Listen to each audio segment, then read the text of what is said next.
Buenos días, mi nombre es Renata Schumacher.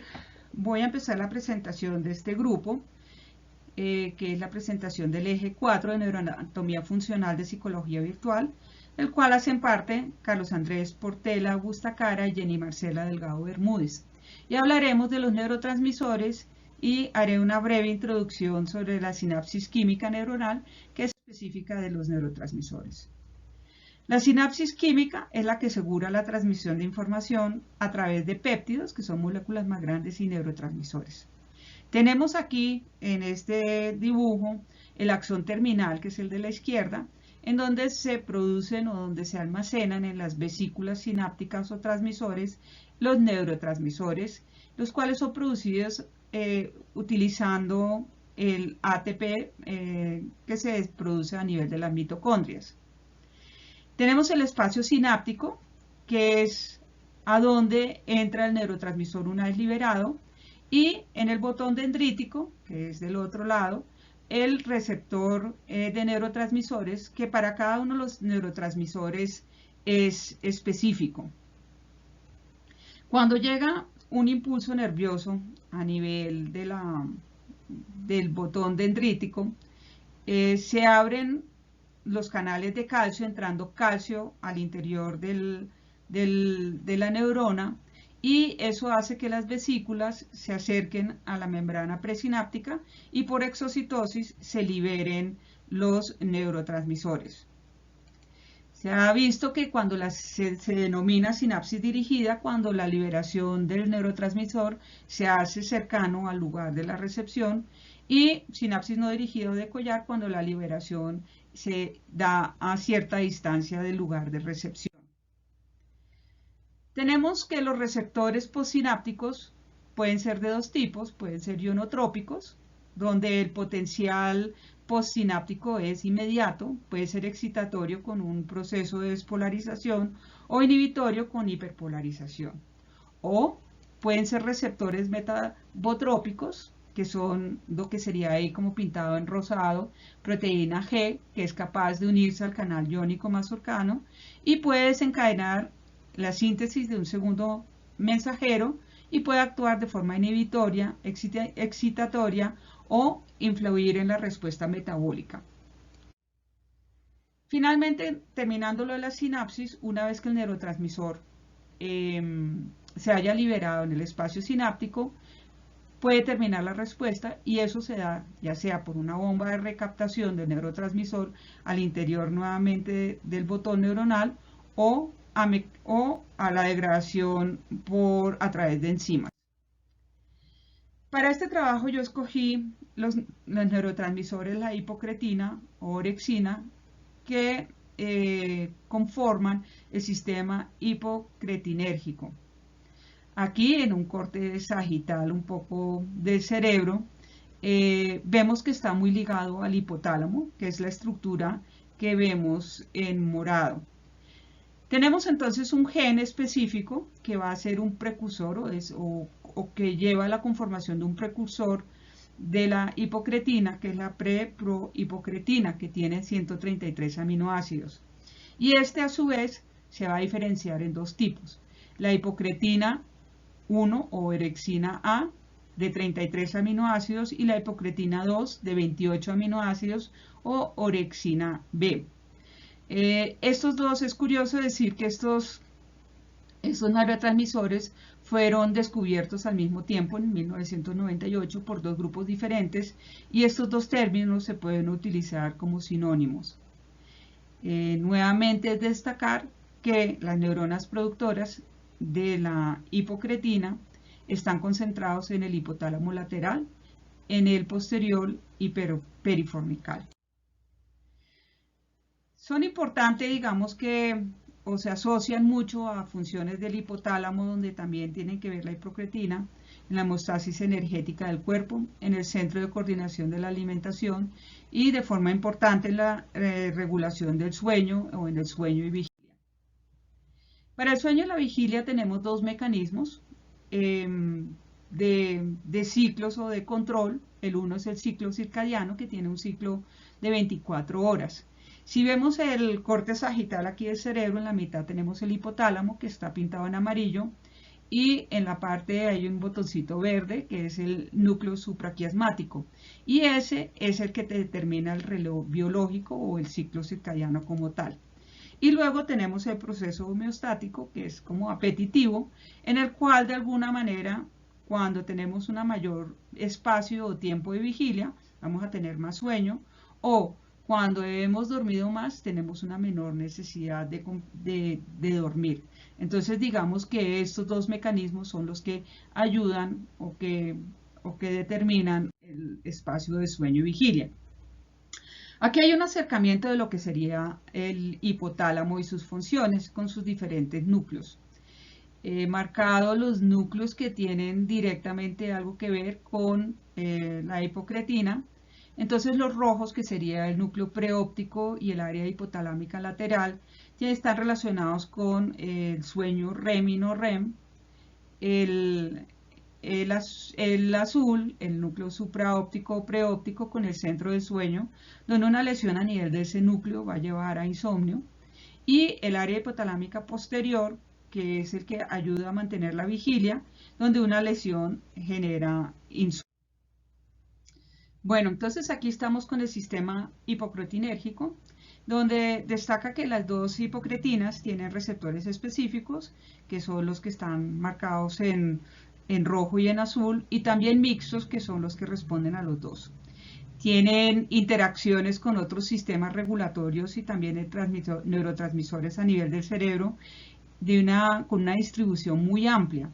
De esta manera llegan al locus coeruleus con el sistema de la norepinefrina, al núcleo del RAFE con la serotonina, al área tegmental ventral, al sistema dopaminérgico, al núcleo accumbens, que va hacia el giro prefrontal, que tiene que ver con la recompensa, y luego hacia toda la parte del córtex en la vigilia, o lo que se llama como arousal en inglés. Entonces, se ve que pese a que la producción es muy local y muy limitada a ciertas áreas específicas del hipotálamo, la interacción sí que es muy amplia a nivel del cerebro, incluso llegando a la médula espinal, y mencionando en otras áreas estaría la amígdala, el hipocampo, el bulbo olfatorio y pues como podemos ver la corteza cerebral. La narcolepsia es una de las principales enfermedades que se relacionan con alteraciones de este sistema de neurotransmisores, donde al parecer la sintomatología se produce por intrusión de fenómenos propios de REM, que es movimiento rápido ocular en el periodo de vigilia. Eso genera una somnolencia diurna excesiva, produce cataplejía, que es alteraciones del tono muscular bilateral sin pérdida de conciencia, es una pérdida, alucinaciones hipnagógicas, que se dan un 30%, se da sueño nocturno fragmentado y finalmente parálisis del sueño, que se puede dar entre un 20 y 50% de los pacientes. Efectivamente, la narcolepsia, a través de esos periodos que pueden ser de duración variable a lo largo del día y de esa alteración del ciclo de sueño y vigilia, produce un deterioro físico, un deterioro laboral que muchas veces lleva al desempleo, problemas sociales precisamente por la incapacidad de mantenerse en vigilia, un deterioro psicológico secundario y ciertamente problemas de autoestima. Otras enfermedades que se asocian con una disminución o con una alteración de las hipocretinas está la encefalitis, la distrofía, la enfermedad de Niemann-Pick tipo C, la enfermedad de Whipple, el síndrome de Prader-Willi, la enfermedad de Norrie y mixedemas. Y con esto yo terminaba la presentación de este neurotransmisor y le paso la palabra a Jenny Marcela Delgado. Muchísimas gracias. Buenas tardes, mi nombre es Jenny Delgado. En esta ocasión voy a hablarles sobre el neurotransmisor acetilcolina, el cual fue descubierto en 1921 y denominado en 1929 por Otto. Es un neurotransmisor que realiza sinapsis química. Su nombre viene de su estructura, la cual realiza la formación y se da por medio de neuronas especializadas que tienen una reacción química mediante la unión de ácido acético y colina por medio de la enzima acetiltransferasa, así creando la acetilcolina. Funciona tanto como un neurotransmisor como un neuromodulador que induce tanto la inhibición como la excitación de diferentes procesos en el organismo. Algunas de las principales funciones se encuentran en el sistema nervioso central, en el sistema nervioso periférico y en el sistema nervioso autónomo. Es importante a nivel cerebral ya que promueve la interacción de neuronas fomentando la consolidación de recuerdos y la activación cortical, la memoria, el aprendizaje y la concentración. A nivel periférico encontramos la contracción y relajación muscular, movimientos voluntarios como lo es el andar, el correr, el saltar, el estar de pie, el alzar peso, y movimientos involuntarios como lo es el respirar y el ritmo cardíaco. En el sistema nervioso autónomo lo encontramos en la digestión, en la frecuencia cardíaca, en la tensión arterial, en el control y en la producción de hormonas, en la salivación y en la segregación de sudoración. Algunas de las patologías asociadas al déficit o exceso de acetilcolina es el trastorno por déficit de atención con hiperactividad, el Alzheimer, las adicciones, la esquizofrenia, el Parkinson y el síndrome colinérgico y la esclerosis múltiple. El Alzheimer, el trastorno de déficit de atención, las adicciones y la esquizofrenia la podemos tratar más a nivel psicológico, y el síndrome colinérgico y esclerosis es más a nivel clínico. En muchas de estas patologías y trastornos se ha denotado que en algunas, como lo es el Alzheimer, el trastorno por déficit de atención con hiperactividad, denotan una alta demanda del neurotransmisor. La acetilcolina también juega un papel en la enfermedad del Parkinson. La acetilcolina trabaja junto con el neurotransmisor dopamina para permitir movimientos suaves cuando hay Cuando hay un desequilibrio entre la acetilcolina y la dopamina, los movimientos pueden ser inestables y desiguales. La porción colinérgica del cerebro es el área que produce acetilcolina. El daño en esta parte del cerebro está relacionado con el desarrollo de la enfermedad del Alzheimer. En muchas personas con esta enfermedad tienen niveles alterados de acetilcolina. El neurotransmisor acetilcolina juega un papel fundamental en los circuitos cerebrales que median el control motor, la atención, el aprendizaje y la memoria. El transportador de colina presináptico es el determinante principal y limitante de la producción de acetilcolina en el cerebro y la periferia en consecuencia. Es ahí donde se regula el alza durante las tareas que requieren atención sostenida. Dada la contribución de los circuitos colinérgicos centrales al control del movimiento y la atención, se ha demostrado que pacientes con trastornos por déficit de atención con hiperactividad presentan una alteración en el transportador colina.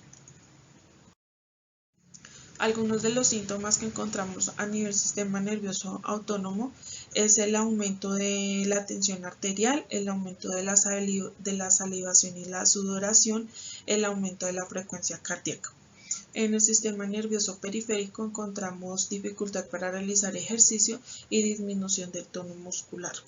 En el sistema nervioso central encontramos alteración mental, pérdida de la memoria, ansiedad, dificultad para aprender cosas nuevas o dificultad para decir una palabra correcta. Algunos fármacos asociados con este neurotransmisor es la atropina, que es un antagonista competitivo de los receptores de acetilcolina. Están los inhibidores de la colinesterasa, se recetan pacientes con Alzheimer. La parolidoxima, que es un reactivador de la colinesterasa por eliminación del grupo fosfato enzimático. Y está la levodopa, que es capaz de atravesar la barrera hematoencefálica, siendo el fármaco más eficaz en el tratamiento de la enfermedad del Parkinson. Y por último tenemos los fármacos inhibidores del catabolismo de la acetilcolina, inhibidores de la acetilcolinesterasa, como la tacrina, el donepezilo, la ribastigmina y la galantamina para pacientes con demencia o Alzheimer. Muchísimas gracias. Los dejo en esta ocasión con mi compañero Andrés. Buena tarde.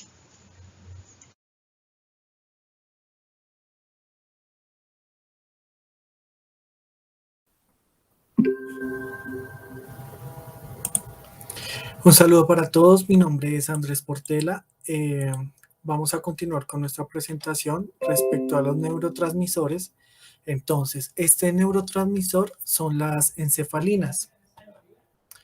Estas son hormonas péptidas formadas por la unión de varios aminoácidos, actuando como neurotransmisores. Fueron descubiertas en 1975 por John Hales y Hans Körster-Litz en estudios que se realizaron con el ganado porcino. Entonces, la pregunta es, ¿dónde se producen? Las encefalinas se producen en zonas del encéfalo y la glándula pituitaria o la hipófisis. Las encefalinas se liberan desde allí por varias zonas del cuerpo, como la médula suprarrenal y el tracto gastrointestinal. Dentro del encéfalo se sintetiza principalmente en el sistema límbico, que está formado por el tálamo, hipotálamo y la amígdala cerebral. Entonces, como lo podemos ver en la imagen, el hipotálamo, la pituitaria, la amígdala y el hipocampo.